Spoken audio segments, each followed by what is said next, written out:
The rain hit the pavement like falling glass, sharp, relentless, cold. Zara clutched the paper bag to her chest as she pressed her back against the marble wall of the luxury hotel. The scent of fresh bread inside it was already fading, soaked through by the downpour. Her clothes, thin and secondhand, clung to her skin. Her hair dripped onto her cheeks, curling like dying vines. Just 5 minutes. She only needed 5 minutes inside the gala, just to get warm. Maybe snag leftovers from the buffet, if no one was watching. Inside, chandeliers glittered like constellations. Men in pressed tuxedos laughed over champagne. Women in sequined gowns moved like stars across the ballroom. It was a different universe, a place she had only seen through windows like this one. Then fate struck. A shrill voice pierced the music. There she is. That's the girl who stole my clutch. Zara's eyes widened. She turned to see a tall woman in red stilettos pointing directly at her. Gasps followed. Heads turned. Cameras clicked.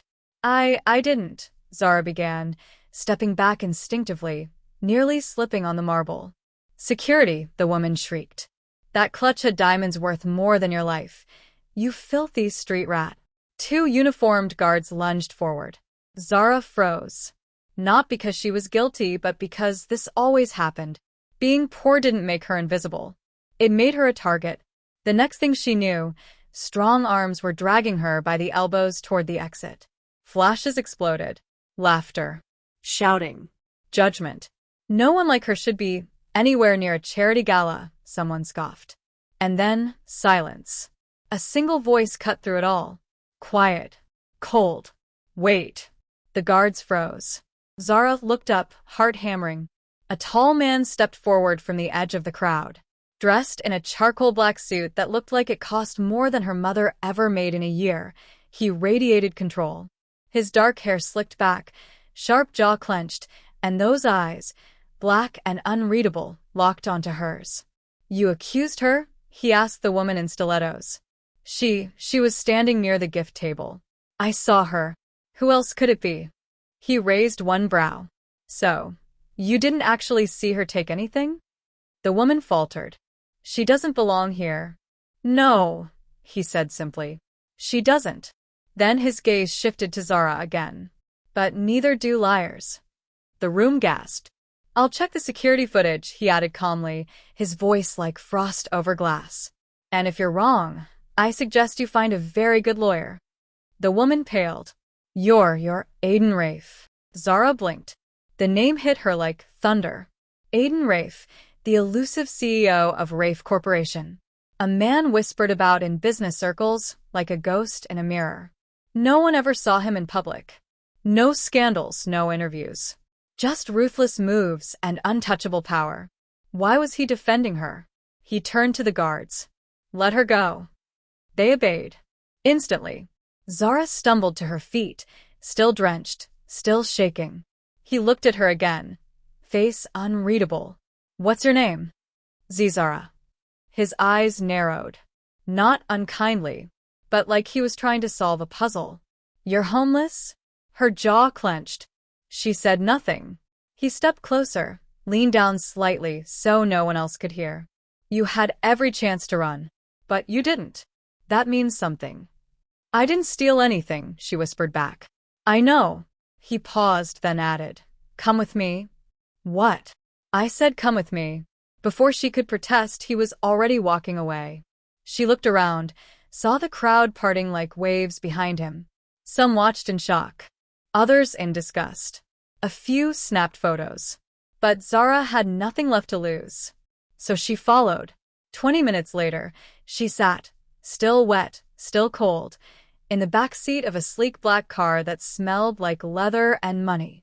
Aiden Rafe sat beside her, watching the city blur past through tinted windows. She finally spoke. Why are you doing this? He didn't look at her. Maybe because you remind me of someone. Someone you cared about? No, he said flatly. Someone I failed. The silence between them turned dense, like it carried too many things neither of them could say. After a long pause, he added, You'll stay at my house. For now. Zara turned sharply toward him. I don't need your pity. He looked at her then. And for a second, the mask cracked. This isn't pity, he said. It's insurance. For what? His gaze darkened. Let's just say I prefer to keep interesting things close. Especially the ones everyone else overlooks. Zara stared at him. Her heart drummed with something unfamiliar. Not fear, but dangerous curiosity. Final line cliffhanger.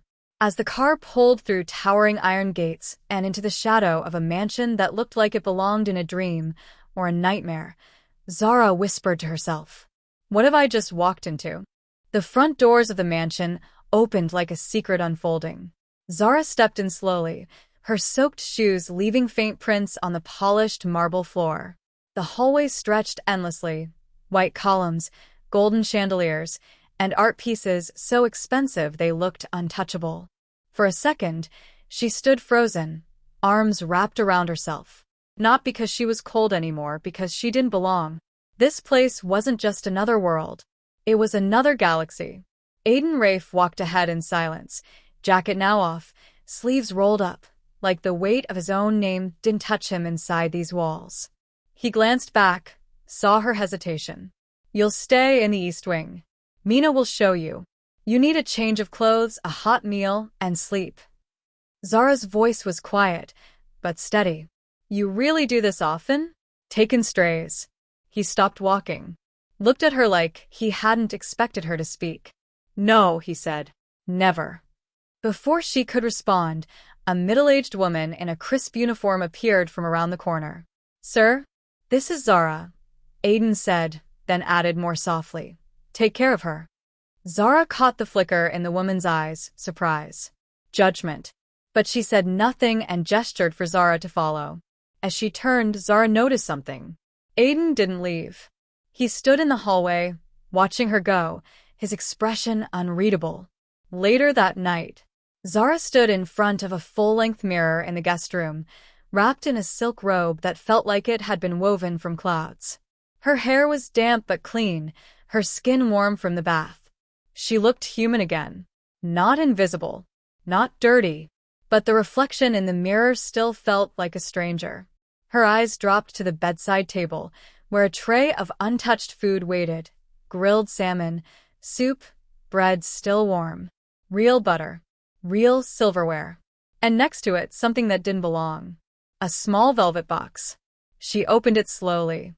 Inside, a delicate gold bracelet. Simple, but expensive. A note lay beneath it. 2 words, handwritten in bold, elegant ink. "For tomorrow." Zara's chest tightened. She didn't want this. Not like this. Not without understanding the cost. The next morning, the Rafe Corp headquarters loomed like a monument of glass and steel. Zara stood beside Aiden as they entered through the private elevator, a strange silence between them. "Why am I here?" she asked, her voice calm but razor-edged. "I have a board meeting," he replied. "You're going to witness it." She blinked. "Why me?" Aiden's mouth twitched, but not in a smile. "Because I want them to see what power really looks like. And it's not always dressed in silk." 20 minutes later, the executive boardroom buzzed with sharp suits and sharper tongues. Aiden sat at the head of the long table, Zara silent at the far end.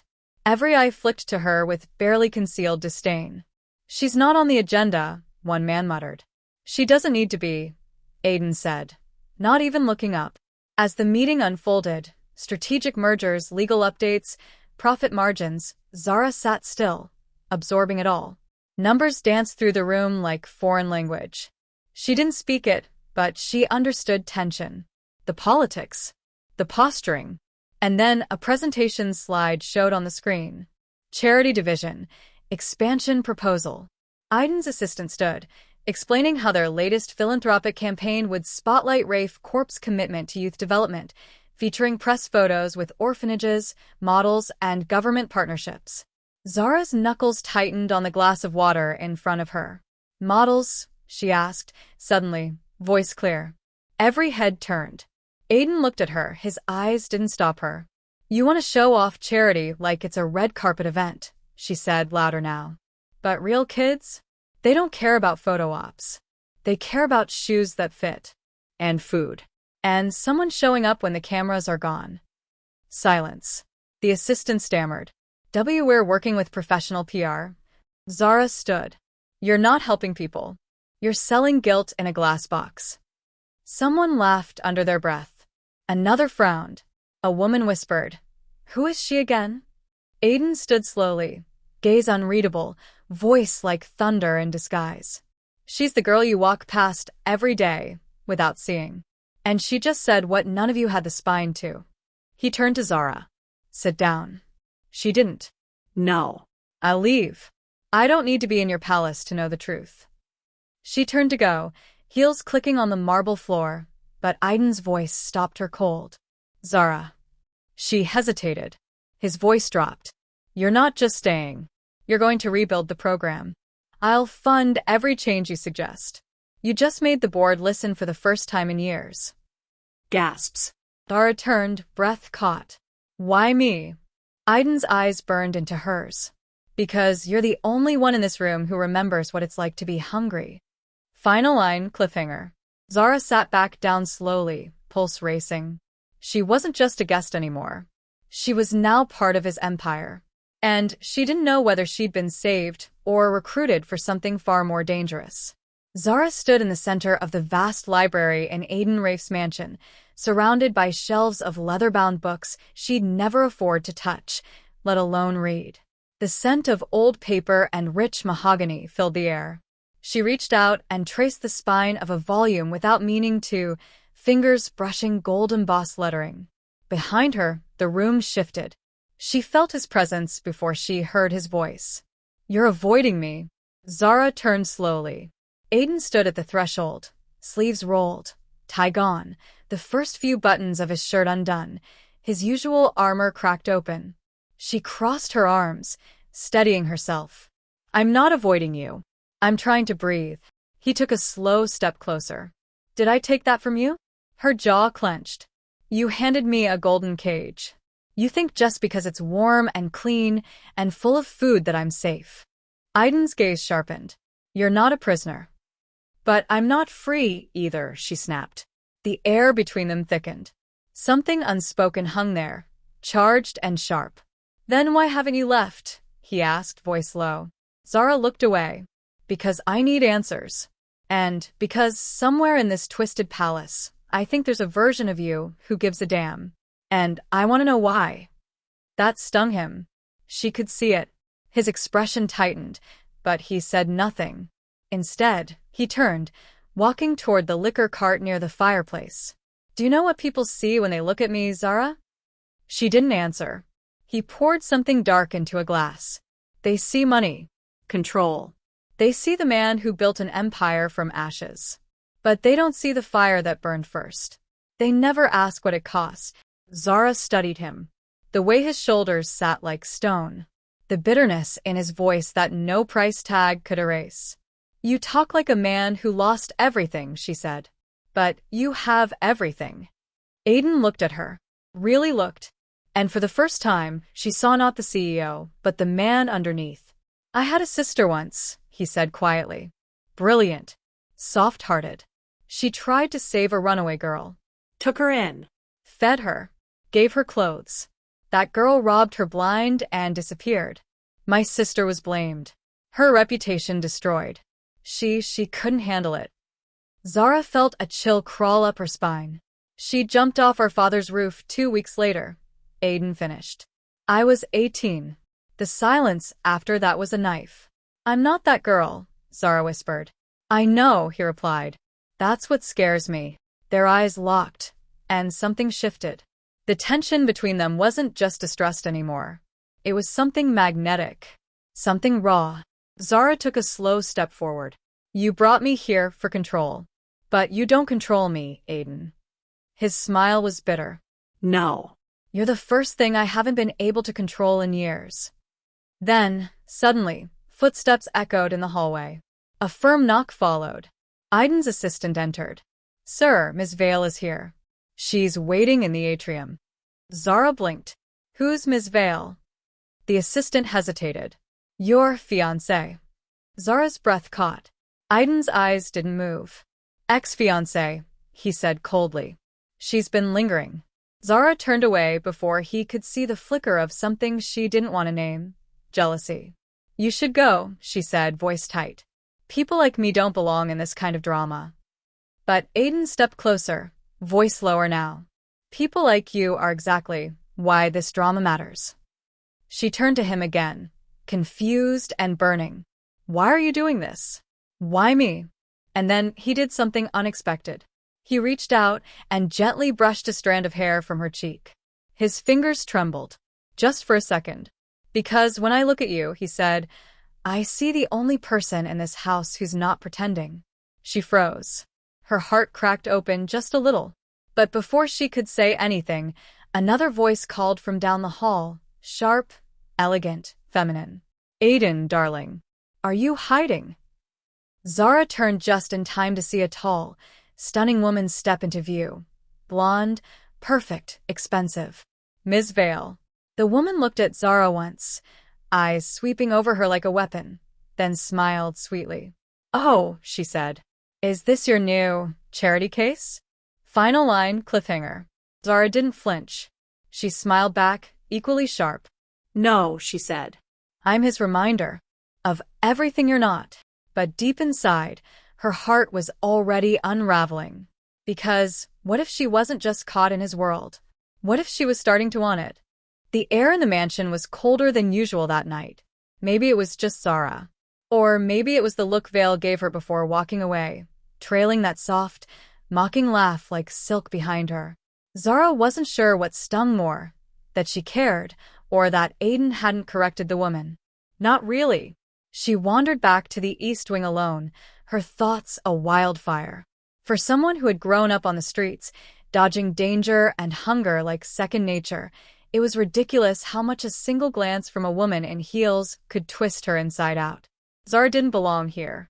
But she wasn't leaving. Not until she understood why Aiden Rafe, a man who wore silence like armor, had taken her in like a secret he didn't want to admit. She couldn't sleep. Again. So she left her bed and padded barefoot down the hall, her fingers trailing the cool marble walls. Something tugged at her, a whisper of instinct. It led her to his study. The door was ajar, dark inside, quiet, empty. She stepped in. Unlike the rest of the mansion, the study felt human. No perfect lines, no polished glamour, just shelves cluttered with files, 2 coffee mugs, one cracked, an overused leather chair with scuffs, and stacks of papers as though Aiden sometimes forgot how rich he was. Zara's eyes moved toward the desk. Curiosity tugged at her like a string. She didn't come to steal, but sometimes truth was the only treasure worth risking everything for. Her hand hovered over a small drawer. It wasn't locked. She opened it slowly. Letters, documents, receipts, and then photos. She picked up the first one, curiosity flickering. It was a black and white photo of a young woman. Her mother. Zara's breath caught in her throat. It wasn't just her mother. It was her mother, smiling beside Aiden Rafe's father. The date printed at the bottom, a year before Zara had been abandoned.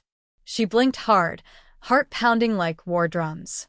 Her fingers trembled as she reached for the second photo. This one was worse. Aiden himself younger. 19 maybe. Standing behind her mother on the edge of a party, his eyes cold, his lips pressed into a hard line. Like he didn't want to be near her. Like she was a problem. Zara's mind spun, nausea rising. Why were these pictures here? Why had he kept them? Before she could gather her breath, she heard footsteps behind her. She turned fast, photos still in hand. Aiden stood in the doorway, eyes shadowed. You shouldn't be in here, he said, voice low. She held up the photo like a blade. Why do you have this? He didn't answer. Aiden, she whispered, why is my mother smiling next to your father? Why do you have these pictures? His jaw clenched. Something fractured behind his eyes. She worked for him, he said finally, briefly, before things went wrong. Wrong how? He didn't look away. She took money, left the country. There were rumors she was blackmailing him. I didn't know she had a child. Zara's heart cracked. You mean me? He nodded once. I only learned your name the night of the gala. You knew who she was, she said, voice shaking. And you brought me into your home anyway? His tone hardened. To protect you. Because I needed to know what kind of person you were. If you were like her. Zara's chest caved. It wasn't just betrayal, it was exposure. Like someone had peeled back everything she'd built and thrown it in the fire. So, I was a project, she whispered. A guilt experiment. No. Aiden stepped forward. It wasn't like that. She stepped back. Then what was it? He looked at her, eyes pleading for something he couldn't say. You were unexpected. You were real. I never planned any of this. But you watched me fall, she said. You let me believe I was safe. And all this time, this house, this food, this kindness was a test. It wasn't a test. She glared at him, tears threatening. Then what the hell was it? Silence. And then finally he said it. Quietly. Painfully. You were a mirror. Of the thing I hated most, and the thing I never got to save. Zara's throat tightened. She wanted to scream. To cry. To collapse. But instead, she straightened her spine. I'm not my mother, she said. And I don't owe you redemption. I know, he whispered. She dropped the photo on the floor between them and walked out, barefoot and burning. Final line cliffhanger. In her room, she stared at her reflection in the mirror. And for the first time, she didn't recognize the girl staring back. Was she just another broken promise wrapped in pretty lies, or the storm that would finally break him? The next morning, the entire mansion was painfully silent. Zara sat on the edge of the velvet window seat in her room, staring blankly at the gardens outside. The sun was shining, but it felt like a cruel joke. Inside her chest, everything was gray and burning. She hadn't slept. Aiden hadn't come to her. And she hadn't gone to him either. Not after what she saw in that drawer. Not after hearing the name of her mother spoken like poison from the one man she'd started to trust. Maybe even more than trust. She had started to believe in him. And now? She wasn't even sure who she was in his world. An orphan girl he pitied, a shadow of a woman he once hated, or something worse. A knock at the door.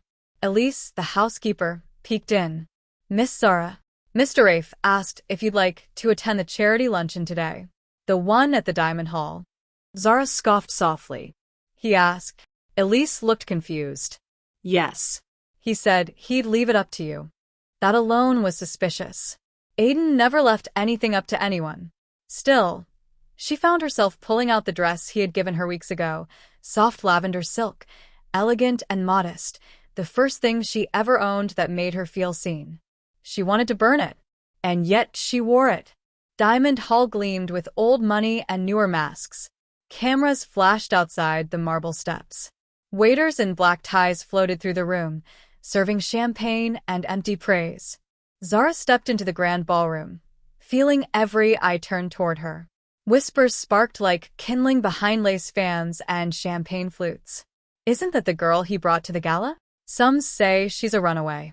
She's definitely not from our circle. And yet she held her chin high. Across the room, Aiden stood like a black flame in a sea of pale suits. Sharp tuxedo. Shadowed jaw. Cold, unreadable eyes. But the moment their eyes met, something cracked. On his face, and inside her. He took one step toward her. That's when Vale appeared, again. This time, Vale wasn't subtle. She grabbed Aiden's arm like she belonged there, laughing too loud, brushing imaginary lint from his shoulder. The press noticed. Cameras clicked. Zara froze mid-step. Aiden said something quickly under his breath. Vale laughed again and kissed his cheek. Zara turned. She walked to the center of the room, right under the golden chandelier, and, with the eyes of every socialite, investor, and scandal-hungry tabloid on her, she picked up a glass of champagne and raised it. Let's toast, she said, her voice clear as cut crystal, to illusions. The music stopped. Silence spread like frost. To powerful men who pretend to rescue broken girls, only to test them like lab rats. To pretty cages wrapped in silk and silver. To women like me, who forget who they are just because a man gave them a room with a view. Her eyes flicked to Aiden. He took a step forward, warning in his expression. Zara.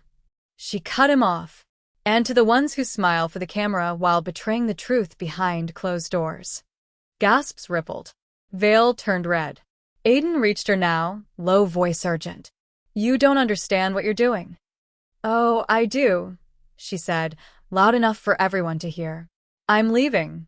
I'd rather be homeless again than be a well-fed lie.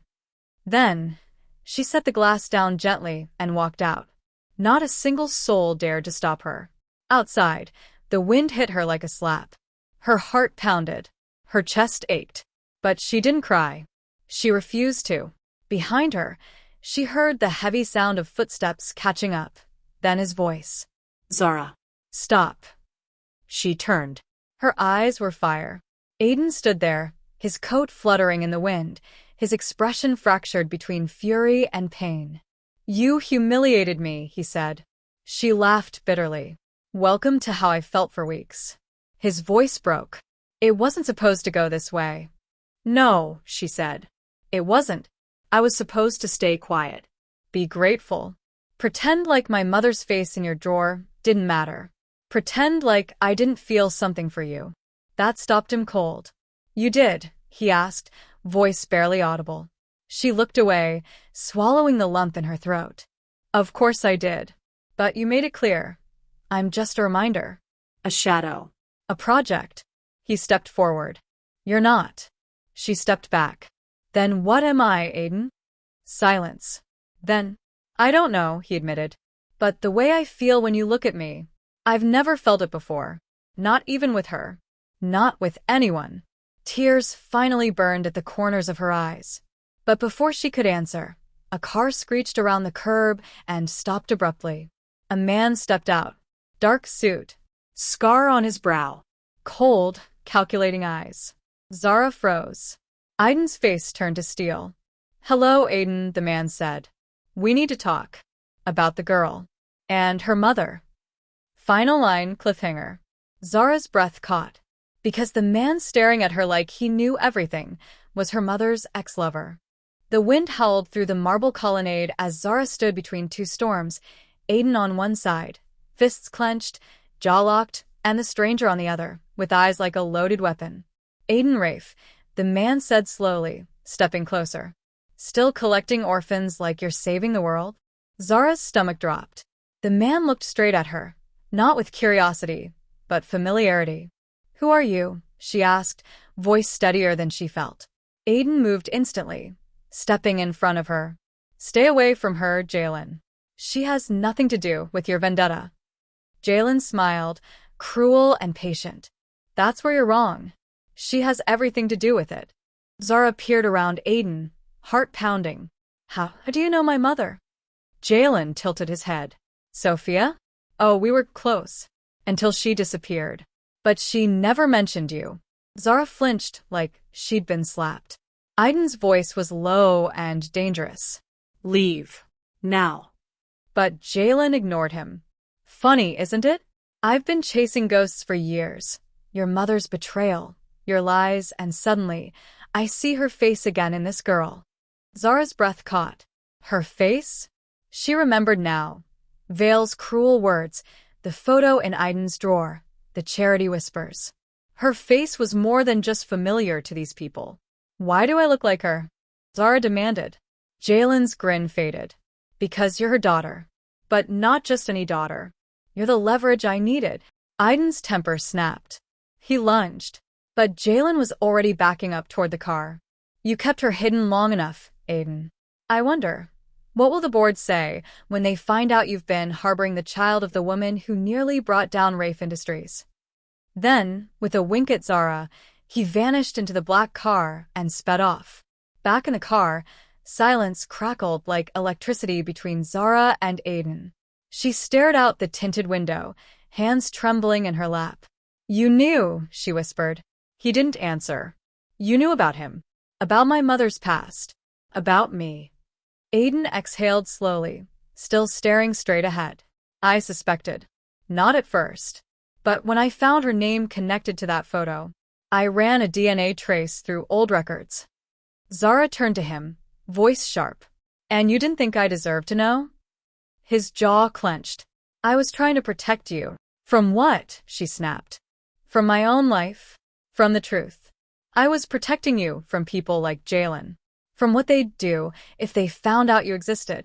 She stared at him, betrayed and broken. You said you weren't like everyone else. That I could trust you. Aiden looked at her now, really looked, his usually stoic eyes soft with something raw. I never meant to lie to you, Zara. I just couldn't lose you too. She blinked, caught off guard. Two. He hesitated. Then he spoke, his voice barely above a whisper. Your mother, she didn't just vanish. She betrayed me. Leaked sensitive deals. Crashed our IPO. My father nearly died from the fallout. She was supposed to love me, and she destroyed me instead. Zara's throat tightened. You were in love with her. I thought I was. Until I met you and realized. He stopped himself. But Zara heard it anyway. She felt it. Every lingering look. Every quiet gesture. The weight behind his protectiveness. The softness he tried so hard to bury. And suddenly, her heart broke for both of them. You didn't see me as her, she said, voice cracking. You saw me as a chance to fix what she broke. No, he reached across the seat, gently taking her hand. I saw you. And somewhere along the way, you became the only thing that mattered. Her breath hitched. And for a moment, it was just the two of them in the storm. Until his phone buzzed. Urgently. Again. And again. He looked down. And his face turned white. What is it? Zara asked. He swallowed hard. The media. Someone leaked your identity. Her heart dropped. Jalen, she whispered. Aiden nodded grimly. He's starting his move. Zara, he's going to destroy your name. And if we're not careful, he'll take everything. Final line, cliffhanger. Zara looked him dead in the eyes. Then teach me how to fight him.